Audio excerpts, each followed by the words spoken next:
Welcome to the Missouri Freedom Initiative. Today is Friday the 13th. Oh, Friday the 13th. And it's October 13th of 2023. Hey guys, got a special video for you today, and it's the first in a series of videos that will be released having to do with the Missouri public school system. I'm going to read here a little narrative, and then we'll get into the video.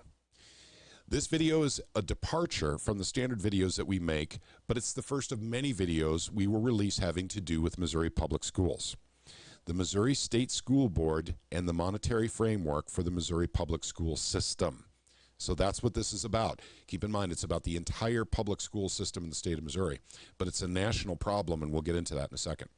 This video became necessary due to several dots the initiative has connected over the past 3 years. Many Missouri school districts are in lockstep to max out their bond capacity with a Hail Mary pass in April of 2024, and made the decision to do so without a clear plan on what they'll spend the money on before the decision was made to max out bond capacity. For reference, bond capacity in a school district in Missouri is equal to 15% of the dollar value of all assessed real estate within the school district. We are finding out this money grab by school districts is part of a nationwide program. Iowa will be dealing with this on their ballot in November of 2023. That's next month, folks. And many Iowa school districts are also maxing out their bond capacity, such as Cedar Rapids. This is national news. You can look it up online. There's a great story about that. $220 million are going for in Cedar Rapids, but no plan on what they're going to spend the money on. All they decided on was $220 million, and that was the max they could get for bond capacity in the district.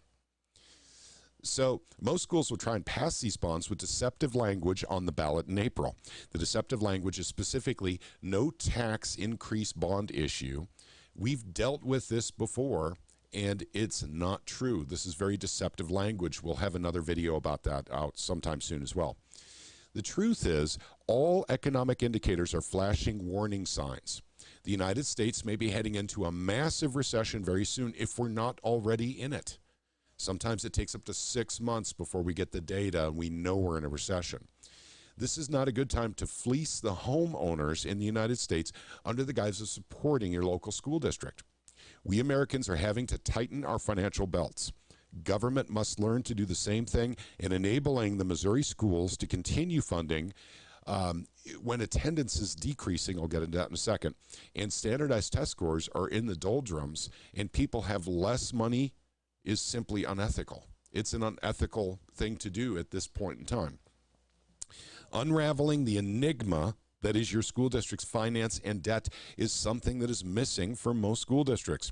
When a school is appealing to their community and asking for more money, usually they simply tell you what they want the money for. It's rare that the district will actually tell you everything about the current budget, including district financing, debt, interest on the district's debt that they're paying, internal debt, interest on the internal debt, and creative accounting practices to bypass the Missouri Hancock Amendment. It's happening in a lot of schools, gang. We found it. We believe it's necessary for Missouri public schools to start tightening their belts, like the average Missourian has to in these challenging economic times. In videos upcoming, we'll show evidence that the Missouri State School Board has no intention to stop their incessant money grabs through a variety of mechanisms, including local effort, state effort, and through lobbying the Missouri General Assembly and carefully planned and placed state legislation. We're looking for that. Missouri's public school ratings are embarrassingly low on the national stage, and the only solution being presented by the State School Board is the need for more funding. Give us more money, please. That's the only way we can fix the problems. We cannot fix the problems in Missouri public schools by a never-ending cycle of raising property taxes and state taxes for public education alone. More money is not the only solution. There's many more solutions we have. The problems are many-fold, and here's the big one. But the elephant in the room is that districts don't want exposed is a very clear trend of steadily decreasing attendance in most Missouri school districts, which we'll address in a future video. In this particular video you're about to watch, we'll show you how to navigate DESE. DESE is the Department of Elementary and Secondary Education. Their website. We'll show you how to navigate it so you can learn and find out and understand your school district's financing and current debt levels. This is critical to understand if your district is trying to get a bond passed in April of 2024. Okay. It's important for people to know that the Missouri Freedom Initiative has not and will not be criticizing teachers, students, local school board members, or superintendents. We are simply working with the numbers and exposing the data that make up the financial system that supports the Missouri public school system and individual districts in Missouri where the numbers and performance are particularly appalling. Other state school districts have the same problem. We are not alone. We are simply not alone in this. However, an easy to follow video to show you how to procure publicly available information on specific Missouri school districts' finance and debt has not been available until now. It's this video. Please subscribe to this channel and share it on social media, as many more videos on this topic will be released before the April 2024 ballot. We'll open up the forums on our website. That's mofree.org.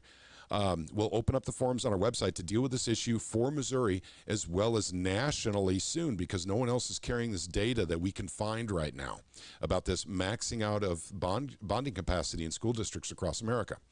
So be sure to keep all this in mind, because our forums on our website is where a lot of the information and conversations will be posted. All links are in the description box for this video. Thank you for watching, and we'll go ahead and start the video. May God bless you all. Hello, all you freedom-loving people. We are going to go over the DESE website. So that way you guys can know a little bit more about your own school district, be able to navigate their financials, and have a better understanding of how your money is being spent. Okay, well, we're going to get right into it. And what you do is you go to apps.dese.mo.gov. This is a shortcut that brings you into the pages that you're going to need. So you'll see here the DESE application sign-in. What you're going to go under is public applications. And you want annual secretary of the board report. You click on that, and this brings you to this page. Of course, the financials are hidden in, well, in plain sight. Yeah, you would never think to go under this to get your financials. And so we are going to use Ozark for our guinea pig on this. You can do it by code if you happen to know the code of your school. They all are given one of these numbers, if you see right over here to the left. But you can also do it by name. And that's what we're going to do. And that'll bring it into an alphabetical order, as you see here. Well, let's go down to the O's for Ozark. I went a little bit too far. And we're going to click on Ozark. And they actually have last year's up. This is very current. They just posted on the DESE website the numbers for last year. So we can actually take a look at what the numbers were for there. And of course, this year these numbers won't be posted till, well, October of next year for this school year that we're in. There's two things on this page that you can actually navigate and look at, which are interesting. Your local effort report. This actually gives you your taxes that you pay and your average daily attendance. So anytime you see ADA, that's what that means. So their average daily attendance in Ozark is 5,479, or was last year, that is. And this is the total local revenue that they get from, current taxes, delinquent taxes, financial institution tax, and so on, utilities. So this is always interesting to look at too, and how much local effort goes into each student. That's this number right here, that 4,810. So that's the reason why they like to keep these ADAs up. They're on it kind of deferred now from the state. The state isn't holding them to that ADA, the average daily attendance, but that ends this year, so schools are kind of freaking out about it. All right, but this is where you find the money and your allocations. Every school is different as far as generally on what their tax rate is for their school. Like Ozark here is 414 for that 414 for every $100 of assessed valuation. So it's kind of that mathematical equation. And then I think it's like 32 or something like that for cars, 32 or 33. So it's at a higher rate for your vehicles. So your home, your vehicle, boat, all that kind of stuff, they all pay into this. But for vehicles, it's at a higher rate than it is your home, and that's at 19 versus at 33. So it it all adds up. It all adds up real quick. And if you aren't getting your statements, because now the problem is it's getting wrapped up into a lot of people's mortgages. So the mortgage company pays for it, not you directly. So you're not getting the statements. The mortgage company gets the statements. So a lot of people don't realize they know their taxes went up, but they're really not sure how uh, know how much and how much went to the school, what that increase was. Because when you get that statement, it's all broken apart. So you can actually see how much, went to the school if your property values increased. But this 414 that they have here, well, that's split out. You have your general fund, and this kind of goes to making sure that the daily stuff that the school needs, the paper, all this, with all the things that they need, the lights, basically the function of the school. That's in this. And very little of what we pay goes into salaries. That's mainly handled by the state. We pay portions of things, but it's not, most of it comes from the state, just so you know. Some of them have it, their teachers fund, they have a allocate portion of that into here, but most of them don't, just so you know. Maybe it's so they don't have to give them raises, just my guess. But here you have your debt service fund. Well, this fund is for those bond levies, those things you go out and vote for and say, oh, well, we need um, a new building, or we would like to do a bunch of upgrades, or whatever the case may be, whatever your school is asking for, that is paid out of this. And with that portion of that 414, in their case, it's 95 cents of, of that levy goes towards that bond debt. So that's when you see debt service, that's that bond debt, just so we're clear, because now you see this capital fund, projects fund. Sometimes there's a levy here, sometimes not, because schools can take out what's called lease purchase debt.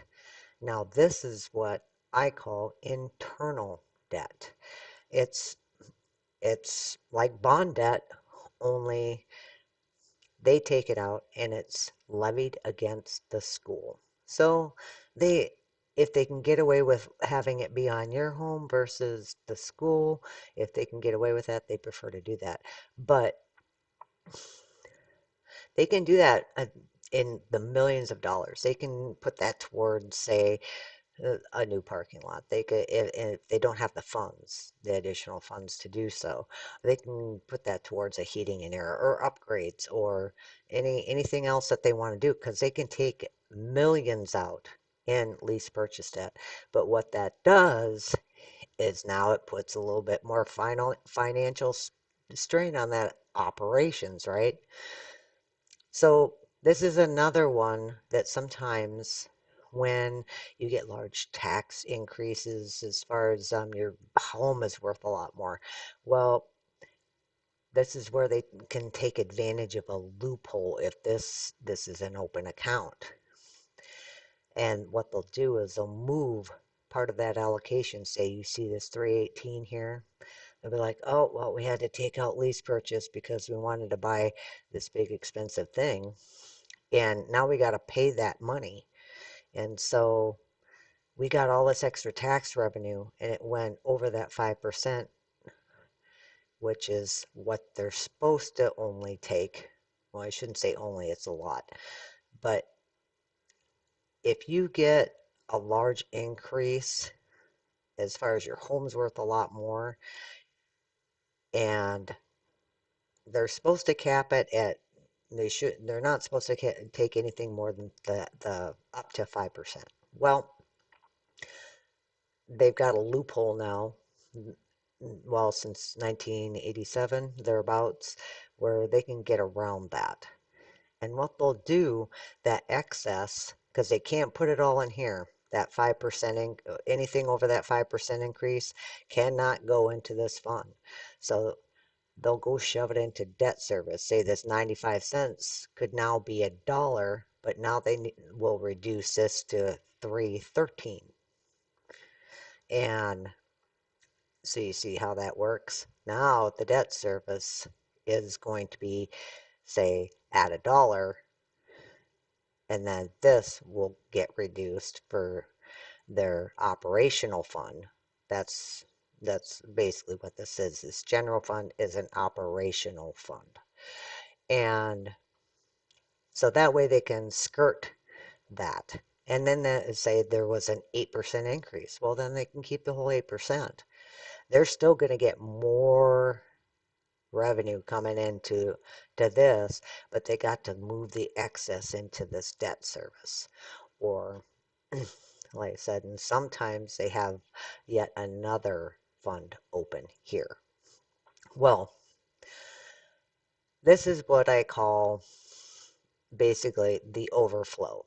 Any money they didn't spend, any money, that they didn't need for their operations, they can actually store in this capital projects fund. So basically, they can use it as a savings account or and spending account. It's just kind of this open account that they can use. So they can save money and they can save it in the millions. They can take out debt and they can do it in the millions, and and you'd be none the wiser and not bothered by any of it. But when they take out that internal debt, well, guess what?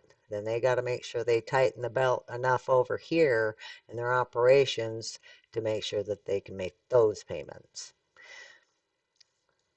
And that this is just total all funds. Like I said, the grand total, they had a beginning balance here of about 62.5 million, and then total revenue was 100 million, and then transfer. This is where I was telling you, they'll transfer funds.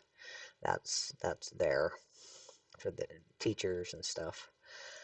And then the expenditures for, different stuff. And then their ending funds.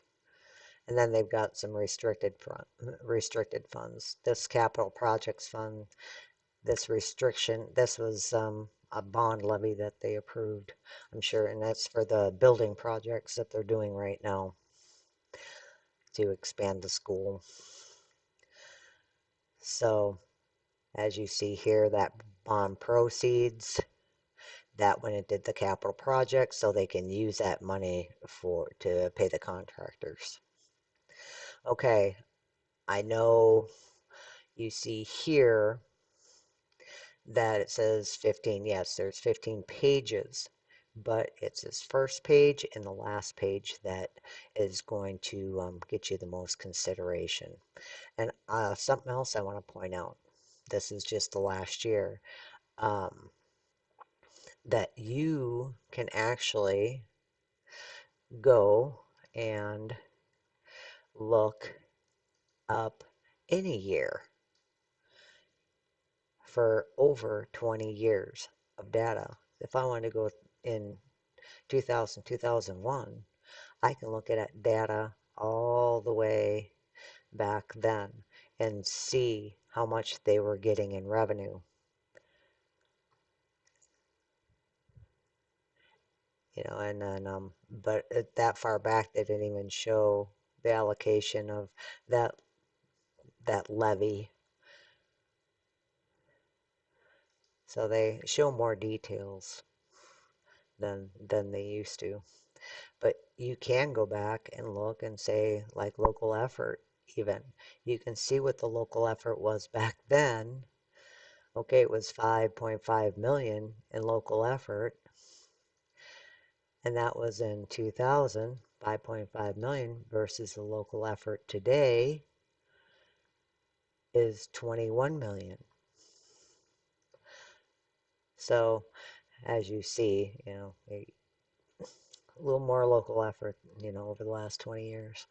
So, all right, getting back to what we were doing before. Let's go back into this ASBR report. Like I said, there's only 2 pages that you really need to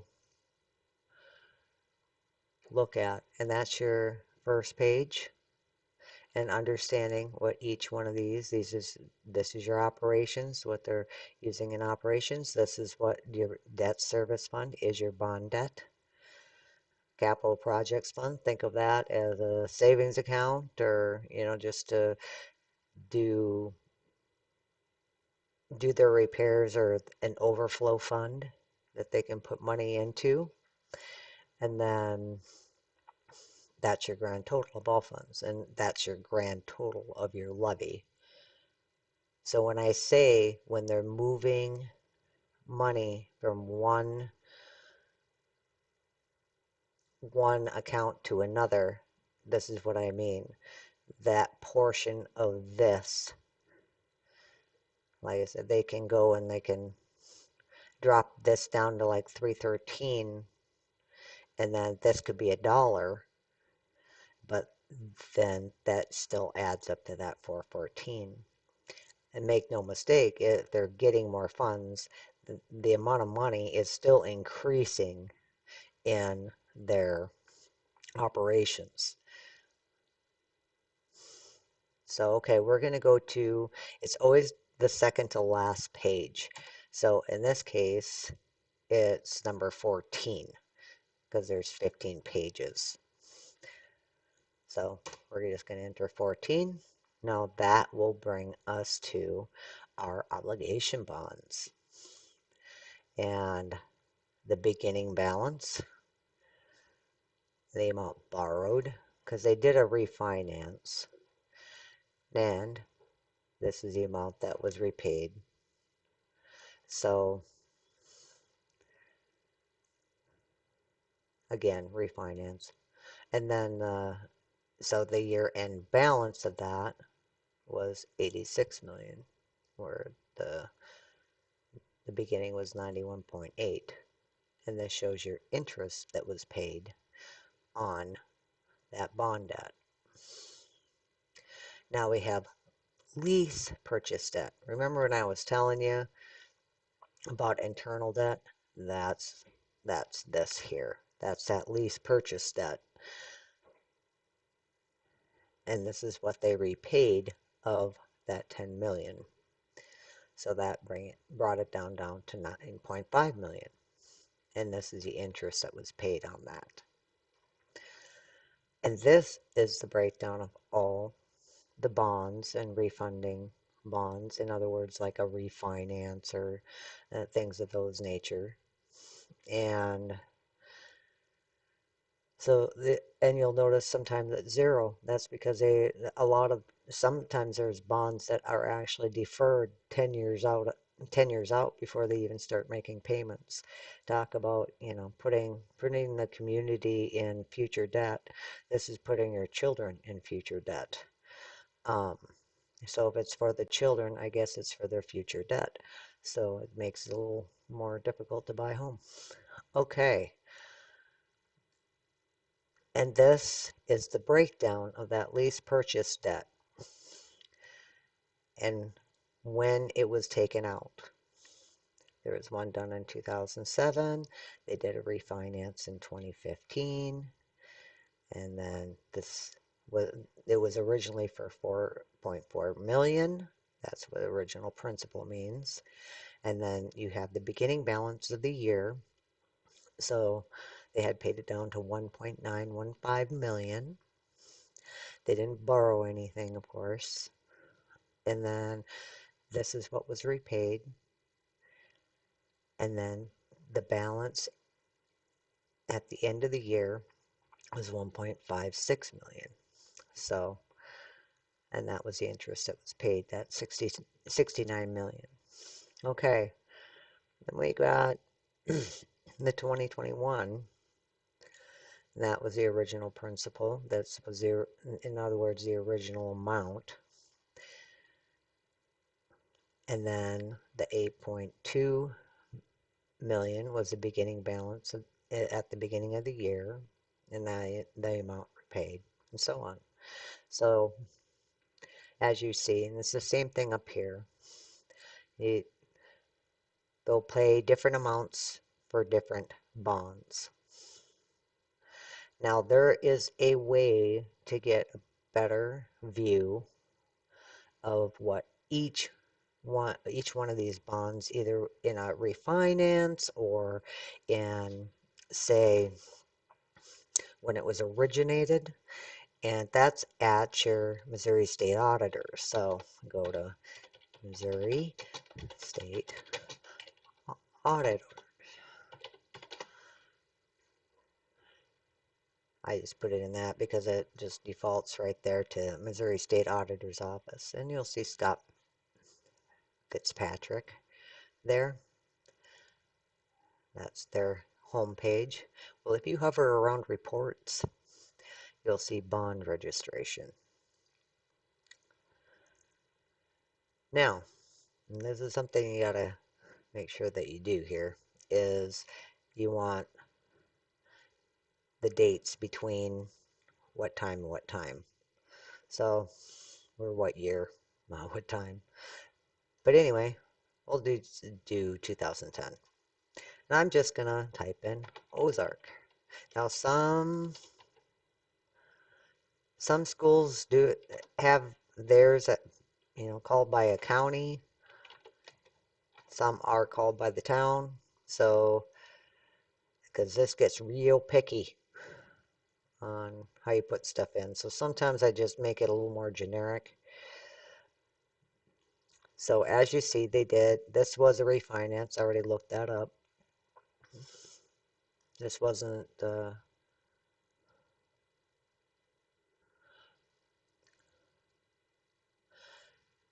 because it was series 2015. So here's the interest rate, and here's the payment dates, and what their payment schedule is. And they have to keep to this. Even if they get more money to pay this stuff down, then a lot of times, if it's a large amount of money that they end up having to kind of hold back, they'll actually borrow it out just to make money on it, which to me is fine. I'm really not opposed to that, instead of it sitting and doing nothing. But that's the purchase price. So there's not a whole lot to see here, but it does tell you what series, in other words, the bond that they are refinancing, and that's what that is. Now, if I want to go back to 2022 when I'll show you the difference here where this was what was voted in, and you'll see this for the purpose of acquiring, constructing, improving, repairing, and renovating, the school, and what the purpose was. But check this out. This is something that I noticed that it, made my jaw drop. They don't even make the first payment till 2031. So interest will be paid on this to what I'm sure it's at more of a reduced rate, but to what that rate is I'm really not sure. Yeah, I suppose if I dug into it more, I might be able to figure it out. But right here it says 4.37%. So I'm guessing maybe that's what it is. But like I said, I'm guessing on that part. But the fact that they don't even start making payments on this bond that they just recently took out, last year, their first payment isn't until 2031. And you're looking at, 11 years of payments, but they don't make their first payment till 2031. And then their last payment in 2042. And look at that schedule, they're and look at that interest rate, 5 and then 6%. I mean, this is just insane. But when you find these ones where they had, the original date where they approved a bond, you will find the election results, when the election was held, and that's usually towards the bottom, and it'll actually have how many yes votes and how many no votes on it, which I think is kind of interesting. So you can actually print all these off, and it kind of gives you a better window of what's going on with your bonds. See, you can just print every one of these, and they're only one page. And reorganizing school district, chances are that might have been, some of those are refinances or so on. So this is where you can find that. You can actually find where they had reported that to the auditor's office, and you kind of get a better scope of what's going on, and just a little bit bigger window. I use those quite often to help me kind of figure out what's going on. Another thing that I wanted to point out that I think is kind of important. Now this is actually inaccurate because I actually called the assessor's office on this, because new revenue from reassessment, that number is not correct. But total new revenue, $1.8 million is what they got in 1 year. They were one of the ones that went over that 5%. Not by a lot, I think it was by 0.16, but these are one of the ones that didn't roll back their levy. And they went ahead and used that loophole. But you can find this, in your school board, like right here, school board, and then agenda. See if I can get to it quick enough so you guys don't. Where that one's at is actually in, I believe it's the July work session. And then it should be a PDF. If you go down here,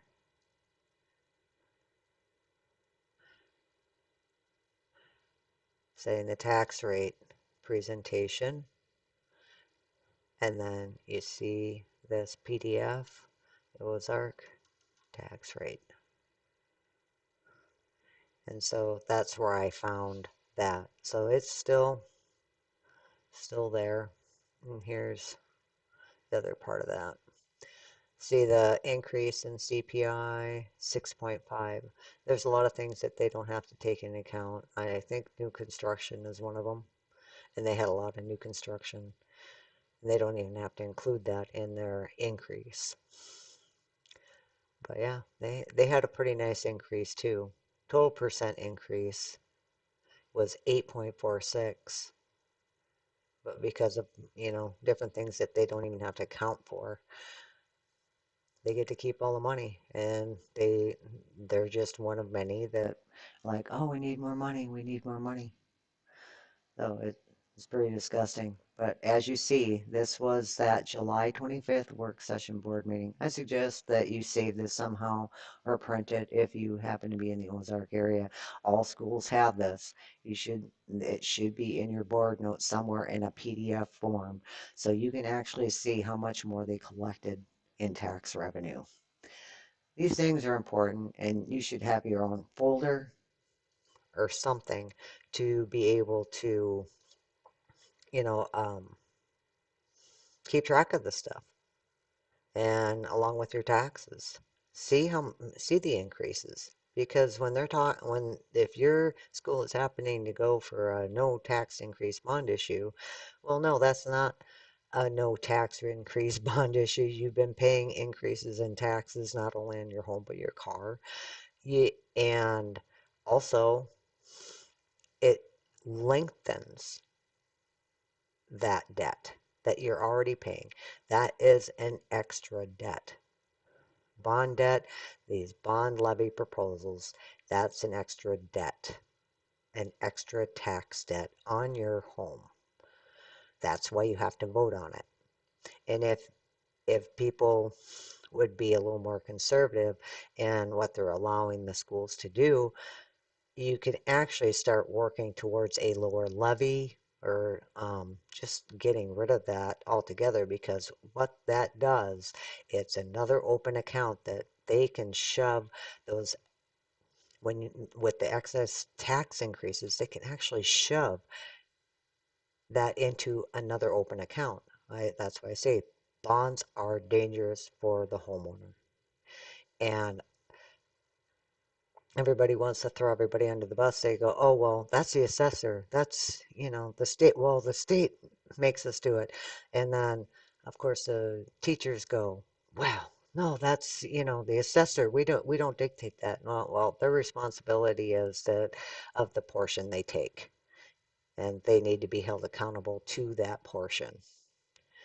So that's all I have for today, and have a wonderful evening, everybody, or day, or whatever.